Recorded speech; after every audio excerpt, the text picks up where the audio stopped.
Bye. Every morning I've woken up as Prime Minister. I've been inspired by the resilience, the generosity, and the determination of Canadians. It is the driving force of every single day I have the privilege of serving in this office.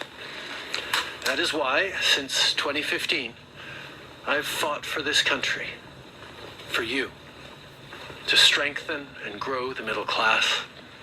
Why we rallied to support each other through the pandemic, to advance reconciliation, to defend free trade on this continent, to stand strong with Ukraine and our democracy, and to fight climate change and get our economy ready for the future.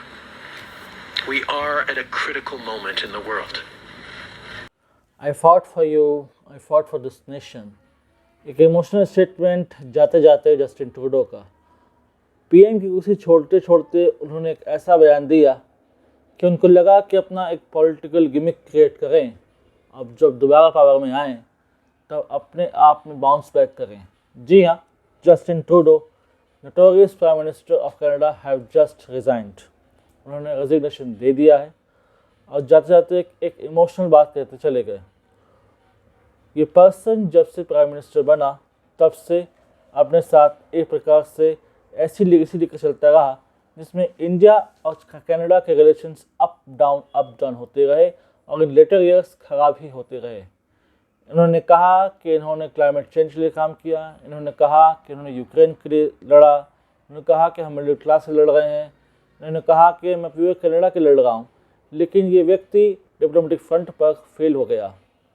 जहाँ एक समय इनके पहले Canada और India के संबंध बहुत अच्छे थे, लेकिन इनके कुछ ऐसे काम रहे जिन्होंने इंडिया और कनाडा के संबंध को पूरी तरीके से डिरेल कर दिया। खालिस्तानियों को सपोर्ट करना हो, एंटी इंडिया स्टैंस लेना हो, कनाडा में कुछ किलिंग्स हो रही हैं तो उसमें इंडिया का हाथ होना ये बता देना, और एक प्रकार से इमेच्योर पॉलिटिकल स्टैंड लेना, ये इनके एक प्रकार से डे ऑफ ऑर्डर बन चुका था कि हमें यही बोलना है, मुझे यही बोलना है। यानी कि he was not at all behaving like a prime minister, he was just behaving like a person who has just got a some big seat and unable to sustain that aura. इसलिए ये person इस प्रकार से बोलता रहा और अब ये जा रहे हैं कुर्सी छोड़कर। ज़्यादा उन्होंने कहा कि I am a fighter and I will come back, यानी कि ये लड़ेंगे और दोबारा इस कुर्सी को पाने की कोशिश करेंगे। मार्च तक ही प्राइम मिनिस्टर बने रहेंगे क्योंकि मार्च में पार्लियामेंट का सेशन है कनाडा में और तब डिसाइड होगा कि कौन नया प्राइम मिनिस्टर होगा। इन्होंने लिबरल पार्टी, जिनकी पार्टी रूलिंग पार्टी, उसके नेता से और प्राइम मिनिस्टर के पद से रेजिग्नेशन दे दिया है। अब बताया जा रहा है कि कोई शायद ऐसा पर्सन आए जो कि इंडिया और कनाडा के रिलेशन को क्रिएट कर सके, क्योंकि विद इन लिबरल पार्टी इनके प्रति एक प्रकार से गुस्सा, नाराजगी, असंतोष पनप रहा था। तो देर सवेर इन्हें पीएम का पद छोड़ना था। अभी कनाडा में ये पॉपुलर रहे नहीं। ट्रंप ने आने के बाद से इन्हें ट्रोल करना शुरू कर दिया। इन्हें कहते थे कि गवर्नर ट्रूडो कहते थे कि कनाडा तुम आओ, हमसे मिल जाओ, हम तुम पर टारगेट नहीं लगाएंगे। किसी देश के लिए ये सुन मात्र लेना एक प्रकार से ह्यूमिलेटिंग होता है कि how can it compromise it's sovereignty, अपने सॉवरेनिटी को कैसे कॉम्प्रोमाइज कर सकता है, वो भी कनाडा जो कि यूएस से ही बड़ा है in the volume in the area. तो ये पर्सन इस स्थिति तक ला चुका था कनाडा को, जहाँ पर इसका जाना ही शायद कनाडा वासियों के लिए सही होगा। इसके लार्जर इम्प्लीकेशंस होंगे ग्लोबली और इंडिया में, across the globe, across the world, क्योंकि इंडिया के संबंध कनाडा से बहुत अच्छे थे इनके आने से पहले, लेकिन इन्होंने बर्बाद कर दिया और जाते जाते एक लेगेसी छोड़ के जा रहे हैं जहाँ पर आने वाले पीएम को बहुत समय लगेगा सुधार के लिए। बहुत बड़ी बात यह है कि इस साल G7 का समिट कनाडा में होने वाला है और ये बड़ा ही एक प्रकार से हेजिटेटिंग मोमेंट होता हमारे पीएम के लिए कनाडा में जाना, जहाँ पर Justin Trudeau as a PM हमारे पीएम को वेलकम करते, जो कि ओपनली इंडिया के बारे में बोल चुके हैं, एंटी इंडिया स्टैंस ले चुके हैं।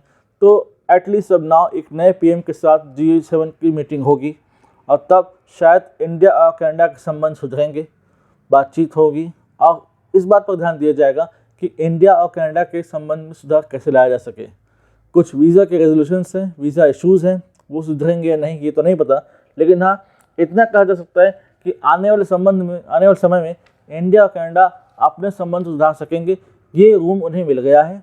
और आने वाला नेता कम से कम इतना एक्सपीरियंस्ड और इतना वेल थॉट प्रोसेस वाला होगा तो समझेगा कि इंडिया का स्ट्रक्चर क्या है और आज इंडिया की सिग्निफिकेंस क्या है कनाडा के लिए, इकोनॉमिक फ्रंट में, मिलिट्री फ्रंट में, पॉलिटिकल फ्रंट में, डिप्लोमेटिक फ्रंट में।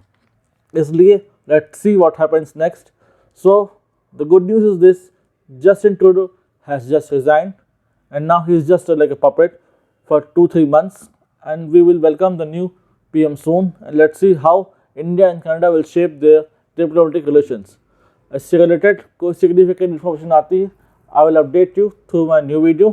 Till then, keep watching and do comment, share, like, subscribe the video. जय हिंद, जय भारत।